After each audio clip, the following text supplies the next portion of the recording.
Vamos lá então, né? Giro de mercado, dia 7/3, sexta-feira, pós-carnaval, são 2:30 da tarde. Tá. Hoje o mercado, né? Abriu meio de ressaca também, né? Igual quarta, igual quinta, igual. E hoje abriu de ressaca de novo, né? Abriu bem parado. Qual que era a expectativa de todo mundo, né? A expectativa era do payroll, a notícia mais importante, né? O dado econômico que é lá dos Estados Unidos, a questão da criação de emprego. Que sai uma vez por mês. Tá aqui do lado, né? Não vai dar para ver, não sei se vai dar para ver. Coloquei aqui do lado, mas veio tudo alinhado. Então, o salário médio, né, por hora lá, os Estados Unidos eles medem a questão salarial muito por hora, né? Relatório de empregos veio alinhado. Relatório de emprego privado, que é o payroll, veio alinhado. O relatório de emprego aqui, o outro é um payroll não agrícola, veio tudo alinhado, né? E a taxa de desemprego nos Estados Unidos, ok, tá dentro das expectativas. Não teve nada muito diferente das projeções. Com isso, o que aconteceu? O dólar ficou na lateral. O curioso, né? É aquilo que eu falo. Operar dólar por juros tem que tomar cuidado, porque hoje na abertura, juros estava caindo 1%. Eu até comentei com o pessoal, falei, nossa, juros caindo 1%, mais de 1%, e o dólar parado. E os treasuries, né, os juros americanos também caindo, tudo caindo. E o dólar aqui parado.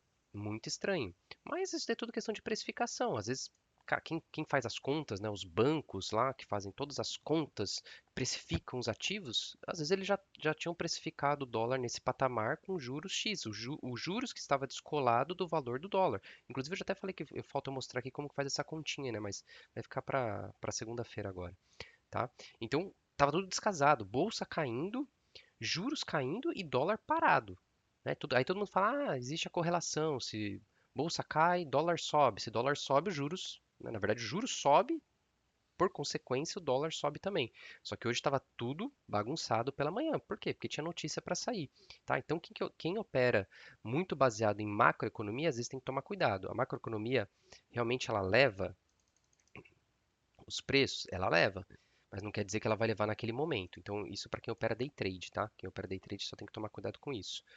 Deixa eu só tirar isso daqui que está aparecendo aqui na minha tela, tá? Então, vamos dar uma olhada nos juros, né? Juros. Juros caindo forte, tá? Ó, pegar aqui os DIs, os DIs 27, que geralmente eu olho, 14,5, estão caindo quase em torno de 30 bips. Se você for olhar em termos de percentual, juros 27 caindo 1,70. O resto, os juros mais longos, caindo quase 2% em relação ao fechamento do dia anterior. Lembrando que quando você for ver juros, você nunca olha juros, é, a queda de juros em percentual, você olha por pontos, por bips que a gente fala, né? Aqui, ó, variação em pontos. Então, os days 27, ó, caindo 0,25 pontos, 0,27 pontos, 0,29 pontos. Isso daqui é um parâmetro de comparação para juros muito mais eficiente do que um parâmetro de comparação em variação percentual, tá bom? Notícias, né? Na capa do vídeo, né, do giro de mercado de hoje, eu coloquei, né, a questão da zeragem de imposto de importação sobre alimentos e o Alckmin em destaque, né, e o Lula pequenininho. Por quê? Porque o Lula, eu não sei o que aconteceu, ele está terceirizando tudo pro Alckmin, né, essas coisas. O que é difícil, ele está terceirizando pro Alckmin agora. O Alckmin está totalmente coadjuvante e, de repente, o Alckmin se sobressaiu, fazendo reunião com os Estados Unidos, né? Então, ele fez reunião ontem, né? Então, o Alckmin participou de uma videoconferência com o secretário de Comércio dos Estados Unidos para discutir a política tarifária do governo Trump. E já saiu aqui, se eu não me engano, já saiu que o Brasil fez uma agenda para discutir as tarifas sobre o aço, né? Que o Trump também está querendo fazer e adiou, na verdade ele fez, né? Mas ele está querendo continuar com essas tarifas. E o Alckmin já fez uma agenda lá com o pessoal lá dos Estados Unidos, com o secretário de Comércio dos Estados Unidos. Então, ó, então novas reuniões devem ocorrer nos próximos dias, né? E o Brasil busca negociar para evitar a sobretaxa de 25% sobre o aço importado pelos Estados Unidos, né? A grande parte do aço fabricado aqui no Brasil vai para os Estados Unidos. Lembrando que a gente tem a Gerdau, né, metalúrgica. A Gerdau tem planta nos Estados Unidos. O balanço dela é em dólar. O balanço dela lá reporta-se para instituições norte-americanas. Então a Gerdau ela é contracíclica nisso daqui. Quais são as outras empresas que não são contracíclicas? A Vale aqui, na verdade, é minério de ferro, não é impactado com isso. A CSN não é contracíclica, é uma empresa nacional e a Uzi Minas é uma empresa nacional. Ambas não estão sentindo, né? Uzi Minas hoje está subindo, 1%, CSN caindo. CSN vem sofrendo mais, tá? Voltando na questão dos alimentos, né? Então, o governo anunciou a zeragem dos impostos sobre a importação de alguns alimentos, tá? Aí fica aquela dúvida. Eu sou muito crítico, eu acho, né? Mas são aquelas medidas que você fica, meu, essas medidas muito estranhas, né? Porque assim, zerou as tarifas de importação. Tá, então, ok, a gente vai importar mais barato, né? Porque não tem mais os impostos de importação para alguns produtos. Pô, legal, vai suprir aqui a necessidade do mercado interno. Tá, e os produtores aqui interno, que tem que pagar ICMS? Não vai funcionar em nada para eles, né? Eles vão ter mais competitividade, inclusive. Para eles vai ser pior, né? Então, às vezes algumas medidas, elas podem gerar algumas consequências que espero eu que e tenho certeza disso que o governo tem muita gente competente para mensurar isso no curto, no médio e no longo prazo. Mas a gente aqui, como meros espectadores, que a gente não sabe exatamente o que está acontecendo nos bastidores, a gente analisa dessa forma. É claro que eu estou trazendo aqui para vocês para a gente ter uma discussão de alto nível e ter um senso crítico bem apurado. Mas a gente fica naquela, pô, e o produtor aqui que tem que pagar ICMS para o Estado, que é o que onera, né, grande parte do faturamento dele é o imposto sobre circulação de mercadorias, que é o ICMS, tá? A gente deveria incentivar primeiro a nossa indústria, né, o nosso agricultor, o nosso pecuarista. E ok, e depois, quando ele tiver insumos, ele tiver uma base forte, né, uma base robusta para competir com as empresas fora do Brasil, os importadores, aí tudo bem, aí você libera a taxação sobre as importações, que aí o produto vai chegar mais barato aqui, mas você tem uma indústria local muito forte e muito resiliente para brigar com esse pessoal, né? Não adianta nada a gente baixar as tarifas de importação, aí vem os produtos lá da China que tem vários problemas lá na China, inclusive, né, de trabalho escravo, que o cara não paga nada, diferente da gente aqui que tem que pagar duas cargas tributárias sobre a folha, e aí o cara vem aqui numa competição injusta com a gente, tá? Então sempre tem que analisar dessas duas formas, tá bom? Deixa eu ver, então notícia era isso, né? A zeragem dos alimentos. O que que inclui na lista dos alimentos, né? Carne, café, açúcar e milho, né?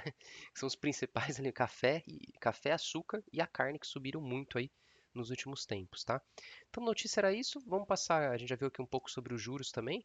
Vamos dar uma olhada na bolsa, né? Então, como eu falei para você, a bolsa ela abriu em queda, o mercado estava bem mal-humorado e agora ela está subindo, né? Então, varejo aqui brasileiro, né?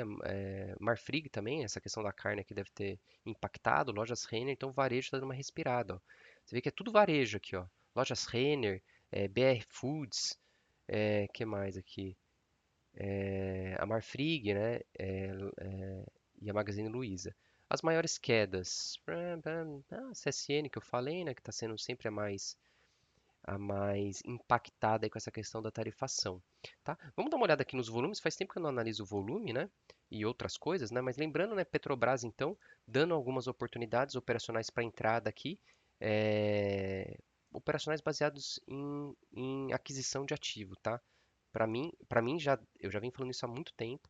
Entrada aqui no R$ 35, ela já chegou no 34, tá? Pode cair mais? Pode cair mais, mas aqui tá dando uma oportunidade, tá bom?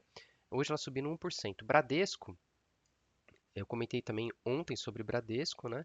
Bradesco não conseguiu há muito tempo aqui ficar acima dos 12,30. Ele voltou para testar os 11,20 para ganhar força para ficar acima dos 12,30. Porém, agora ele tem duas barreiras. Tem a barreira do 11,80, que ele está tentando ficar acima do 11,80. Agora ele está exatamente no 11,80, subindo 1,9. E o próximo passo dele é chegar lá de novo nos 12,30, né? Então, qual que é a expectativa? Ele pode chegar aqui, voltar para cá para subir, tá? Ele pode acontecer esse movimento aqui.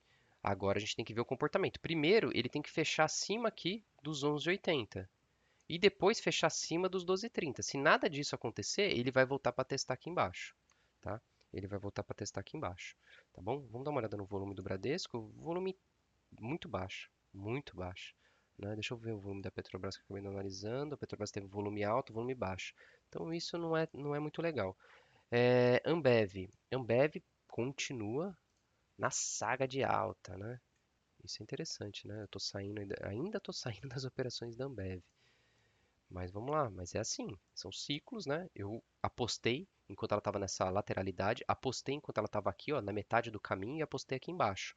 E agora você vai colhendo os frutos, 17% de alta. Ambev hoje subindo 0,93, tá? Deixa eu até ver aqui, ó, a posição que eu tenho para sair, ó, tá aqui, ó, tá? Então, o último negócio aqui foi a 0,48 centavos, aqui é uma opção, tá? Provavelmente você não vai entender, tem que estar no treinamento, e eu tenho mais saída aqui, esperando ela derreter um pouquinho mais aqui, tá? Que mais que a gente pode olhar de ações aqui? Vamos dar uma olhadinha só na Vale, Vale subindo também, né? Vale hoje subindo 1%. E vamos ver um banco aqui, Itaú, caiu, né? E está lateral aqui, volume baixo para todas as ações. Vamos dar uma olhada no índice Bovespa. Bateu nos 119 mil pontos, ganhou força de novo. O volume de ontem foi bom. Seria interessante o volume de hoje também ser positivo e ser parecido com o volume de ontem, tá? Vamos aguardar até o final do pregão. Geralmente pode ser que engate maiores compras aí até o final do pregão, tá bom? Então, giro de mercado sexta-feira, dia 7 do 3 às 2h40 da tarde, fica por aqui.